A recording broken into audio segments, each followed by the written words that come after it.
የቱርክ ድራማ ንግሥት የወፍ ጎጆዋ ቱርካን እውነተኛ ታሪክና የቅንጦት አኗኗር።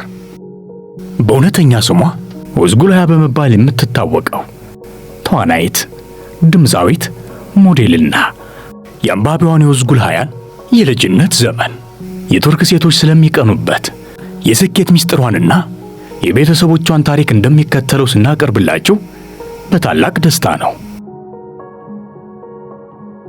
እንደ አውሮፓውያን አቆጣጠር የካቲት 5 1996 ዓ.ም የዛሬው የቱርክ የድራማ ንግሥት ኦዝጉል ሀያ ባማረችውና የቁንጅና መገኛ በሆነችው ኢስታንቡል ከተማ ቱርክ ውስጥ ተወለደች። ለሙዚቃና ለካሜራ ልዩ ተሰጥኦ ካለው አባቷና የቤት እመቤቷ እናቷ በልጅነታቸው ለመሰረቱት የፍቅር ቤት ዕጣ ሆና ተገኘች። ከሷ በ3 ዓመት ቀድሞ የተገኘውን የወንድሟን ፍቅር ተሻምታ እንደ ንግሥት በእንክብካቤ ተቀማጥላ አደገች። ካሜራ ከእጁ የማይለየው አባቷ ያንዳንዱን እንቅስቃሴዋን እየቀረጸ በልጅነቷ ከፊልሙ ዓለም ጋር አስተዋወቃት። በ2017 ዘ ሌጀንድ የተሰኘውን የመጀመሪያዋን ተከታታይ ድራማ በመስራት የቱርክን የፊልም ኢንዱስትሪ ተዋወቀች። በመቀጠልም በ2018 የቱርክ ታሪካዊ ድራማ በሆነው ቪክቶር ሲሞንቴስ በተባለ ፊልም ላይ ተወነች። ቀጥሎ በ2019 በተቀማ ድራማ ላይ መሪ ተዋናይ ሆኖ ከተወነው ሀቲስ ጋር ክልሚሴ ባልማዝ የተሰኘውን ድራማ ሰርታለች። በ2002 በአገራችን ሳይቀር ተወዳጅነትን ያገኘውን የወፍ ጎጆ ተከታታይ ድራማ አንጋፋና ዕውቅ አክተሮች ጋር ቱርካንን ሆና ተወነች። ኦዝጉል ሀያ ከተወና ሙያ በተጨማሪ ሙዚቀኛም ስትሆን የማትጫወተው የሙዚቃ መሳሪያ አይነትም የለም። በአንድ ወቅት በሰጠችው ቃለ መጠይቅ ላይም ወደ ሙዚቃ ዓለም እንዴት እንደተቀላቀለች ተጠይቃ እንዲህ ስትል መልስ ሰጥታለች። የአባቴ ተጽዕኖ ነው። አባቴ የሙዚቃ ባለሙያ ነው። የሚያምር ድምጽ ነበረው። ሁሌ ማታ ማታ ይዘፍንልን ነበር። ትዝ ይለኛል እኔና ወንድሜ አባታችን ካልዘፈንልን እንቅልፍ አይወስደንም ነበር። አስታውሳለሁ ኢስታንቡል የ10ኛ ክፍል ተማሪ ያለው የትምህርት ቤት ማስታወቂያ ወጥቶ አነበብኩ እና በዛች ትንሽዬ ዕድሜ ተመዝግቤ መማር ጀመርኩ። ከወራት በኋላ አስተማሪዎች ደረሱብኝ። አንቺ ገና ልጅ አይደለሽ እንዴ? ከዚህ ምን ትሰሪያለሽ? ብለው አባረሩኝ። ነገር ግን በግሌ ሌሎች ትምህርት ቤቶች ላይ ሙዚቃ ተማርኩ። ጋዜጠኛውን በመቀጠል ቀረጻ ላይ ለአዘጋጅ አስቸጋሪ ናት ይሉሻል። በህይወቴ መቆጣጠር የማልችለው ነገር ቢኖር ሳቅ ነው።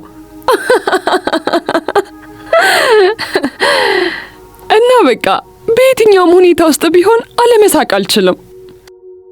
ለመሞት 2 ቀን ቀርቶሻል ብትባይ ምን ታደርጊያለሽ? እስኪ ንገሪኝ። ቀረጻ ላይ የተወንኩኝ መሞትን እመርጣለሁ። ሙዚቃ ታዳምጫለሽ? አዎ በጣም። በተለይ 90ዎቹ ሙዚቃዎች አልጠግባቸውም። ከእንስሳ ምን ተወጃለሽ? ውሻ እወዳለሁ። ምክንያቱም ውሻ ከሰው ልጆች በላይ ታማኝ ናቸው። በመጨረሻ ኦዝጉል ሀያ በቃለ መጠየቋ ላይ 3 ምክሮችን ትመክራለች። ፕሮግራማችንን ጨርሰናል። ስለነበረን ቆይታ አመሰግናለሁ። ማስተላለፍ የምትፈልጊው መልእክት ወይንም ማመስገን የምትፈልጊው ሰው ካለ ቀሪው ደቂቃ አንቺ ነው። ለወጣቶችም ማስተላለፈው መልእክት አለኝ። እንደ ምክር ነው። ወጣቶች በህይወታቸው ስኬታማ መሆን ከፈለጉ እነዚህን እኔ በህይወት ያሳለፍኳቸውን 3 ነገሮች እንዲያደርጉ መክራለሁ። አንደኛ፣ ውድቀትን አትፍሩ፣ ደጋግማችሁ ውደቁ። ሁለተኛው ደግሞ በስተት መማር ነው። በወደቃችሁ ቁጥር ከስተታችሁ ተማሩ። ሶስተኛው እንደገና ሞክሩ፣ ሆኖ ታገኙታላችሁ ትለናለች። ቱርካዊቷ የቁንጅና ንግሥት በ2020 ዓለም ላይ ካሉ ከ100 ቆንጆ ሴቶች ዝርዝር ከቤት ከሰፈረች በኋላ በኢንተርኔት ላይ ስለሷ ማንነት ለማወቅና የየቀን ተግባሯን የሚከታተላት ሰው ስፍር ቁጥር አልነበረውም። የሚያምር ቡናማ ፀጉር፣ ጥቁር የሚስብ ማራኪ ዓይን ያላት ቀጭን ቆንጆና ያማረ ቁመና ያላት ኦዝጉል በቱርክ የድራማ ኢንዱስትሪ ውስጥ ቆንጆዋና አንጋፋ ተዋናዮች ውስጥ አንዷ ነች። ቱርክ ውስጥ የሚታተሙ ጋዜጣና መጽሔቶች በየቀኑ የቱርካንን ምስል የፊት ገጻቸው ላይ ይዘው በመውጣት በየቀኑ መድመቅን ልማዳቸው አድርገውታል። ከዓለም 100 ቆንጆ ሴቶች ተርታ ቱርክን በቁንጅና ያስጠራችው ሞዴል በፍቅር ሕይወቷ ግን አልታደለችም።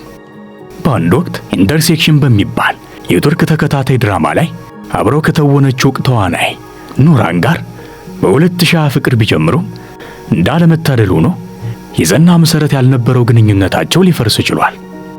ከዚህም ከዛም ማስታወቂያዎችን እንድትሰራ ረብጣ ገንዘቦች የሚከፈላት ሞዴል ኡስኩል 20 ከ5 ሚሊዮን ዶላር በላይ የሀብት መጠን ሲኖራት በኢንስታግራም ገጽ ላይ ከ2 ሚሊዮን በላይ ተከታይ አላት። ቲክቶክ በጀመረች በወራቶች ውስጥ ከ50 ሺህ በላይ ተከታዮችንም አፍርታለች። ስላዳመጣችሁን እናመሰግናለን። ሌሎች የታዋቂ አክተሮች እውነተኛ ታሪኮች እንዲደርሱ ሰብስክራይብ እና ላይክ ማድረግዎን እንዳይረሱ። እናመሰግናለን።